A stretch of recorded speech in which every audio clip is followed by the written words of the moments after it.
السلام عليكم ورحمة الله. السلام عليكم ورحمة الله. Ada seorang, itu cerita terjadi sama saya sendiri di Makkah, orang Mesir. Pas kita masuk ke Masjidil Haram waktu tawaf, biasa waktu saya sebelum ke Indonesia, saya di Madinah, suka dengan ayah saya setiap bulan mesti umrah. Jadi ayah saya kan istrinya dua. Ini tidak senang kalau dia mau cerita tu. Jadi giliran ayah saya bulan pertama sama ibu saya, bulan kedua sama ibu tiri saya. Padahal ibu tiri kan yang pertama sebenarnya. Jadi ibu tiri yang pertama, dah tahu disebut ibu tiri ya di sini. Jadi yang pertama karena ibu saya kan yang muda, habis pertama dapat anak satu, jadi setiap bulan menjadi kewajiban dia bawa istrinya umrah, habis umrah silaturrahim keluarga yang ada di Makkah, silaturrahim keluarga yang ada di Madinah, terus pulang. Dan saya perhatiin ayah saya, kalau dia berangkat misal jam sore, 2 hari atau 3 hari pulang jam sore. Begitu dia bawa ibu saya, dia balik berangkat dengan jam yang sama, pulang dengan jam yang sama. Saya bertanya sama ayah, sambil tertarik perhatian saya bilang, kenapa ayah saya menjaga seperti itu? Dia bilang ini salah satu ikhtiar saya untuk berlaku adil. Coba bayangkan sampai jamnya dihitungkan. Ya, oleh karena itu yang tidak mampu berlaku adil jangan macam-macam. Kemudian pas giliran ibu saya ikut berangkat ke masing-masing dengan anaknya. Apalagi ibu saya kan anaknya dari yang pertama cuma anak satu, kita anak banyak. Jadi kita kan giliran masih kecil jadi sama ayah. Waktu kita masuk ke Makkah, di hadapan Al-Ka'bah kan ada tangga ya, kan turun. Sebelum masuk ke kawasan tawaf kan ada tangga kita turun. Persis di tangga itu saya mendengar ada 2 anak sama ayahnya dari Mesir. 3 mereka ini yang menarik perhatian saya, lagi ribut berbicara dengan suara keras, jadi menarik perhatian orang. Mereka ini anak berkata dengan ayahnya, bagaimana kami lepaskanmu untuk jalan sendiri? Kamu buta, tidak bisa lihat. Kamu buta. Kalau kita lepasin nanti jatuh. Dia tetap menahankan dan menekankan anaknya, lepaskan aku. Saya mau berjalan sendiri sampai Al-Ka'bah. Dia masih posisinya di atas tangga itu. Anaknya lepasin. Sambil saya lihat dengan mata sendiri beliau nangis. Dan berdoa dengan bahasa Mesirnya.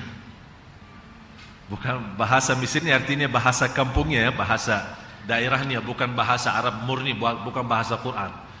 Dia berkata begini, ya Allah, dia dari lahir, ceritanya dari lahir buta.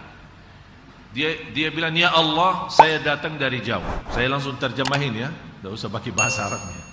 Ya Allah, saya datang dari jauh. Pertama kali menginjak bumi tanah suci ini, saya punya keinginan satu.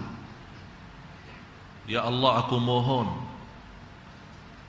kalau memang Allah berduli sebagai hamba Allah, saya mohon sekali saja kasih saya sehat supaya bisa melihat Ka'bah. Habis itu silahkan ambil lagi, biar buta lagi. Umurnya 70 tahun. Apa yang terjadi jemaah? Itu peristiwa terjadi persis di depan mata dan anaknya ada di bawah tangga. Beliau belum menurunkan tangannya, sungguh subhanallah sambil nangis, berteriak Allahu Akbar, labbaik Allahumma labbaik, labbaik la syarika laka labbaik, innal hamda wan ni'mata laka wal mulk la syarika lak, dan dia berkata indahnya Al-Ka'bah, bisa melihat indahnya Al-Ka'bah, dia berkata seperti itu. Ternyata indah Al-Ka'bah. Dan anaknya kaget semua, nangis. Ayah, saya bisa lihat, emang bisa lihat Ka'bah. Dan dia berjalan sendiri sampai Al-Ka'bah, mencium Al-Hajarul Aswad. Dan di saat itu memang ramainya luar biasa. Saya ikutin di belakang dia, subhanallah, ya luar biasa dahsyat. Beliau jalan, para manusia itu tergeser sendiri. Sepertinya mereka buka jalan. Seperti ada orang raja datang, atau biasanya kalau raja datang dikawal kan, ada polisi dibuka. Ini tidak pakai polisi, tapi manusia minggir sampai masuk Hajarul Aswad dan cium, dan kemudian tawaf. Orangnya masih hidup, bapak ibu. Dan alhamdulillah, ini ceritanya kurang lebih 5 tahun, sampai sekarang orangnya masih bisa melihat.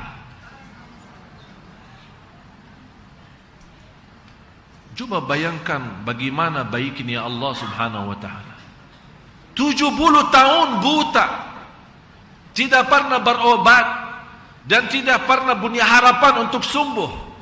Begitu Allah kasih rizki, sesudah 70 tahun, orang miskin, fakir, datang kesempatan masuk Ka'bah dan masuk Makkah. Dia hanya punya satu keinginan.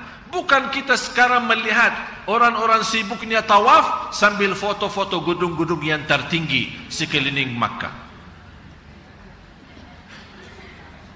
Saya sendiri melihat orang lagi tawaf, malah pemimpinnya, mutawafnya lagi berdoa, orang di belakang tawaf, dia ikut.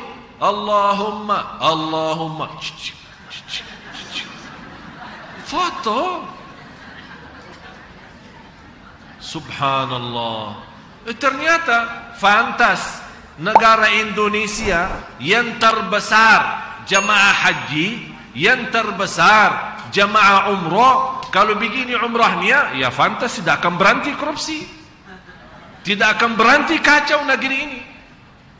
Padahal kita kesempatan berangkat dari sini membawa segala dosa dan kotoran, balik dari sana seperti anak yang baru lahir, bersih dan suci.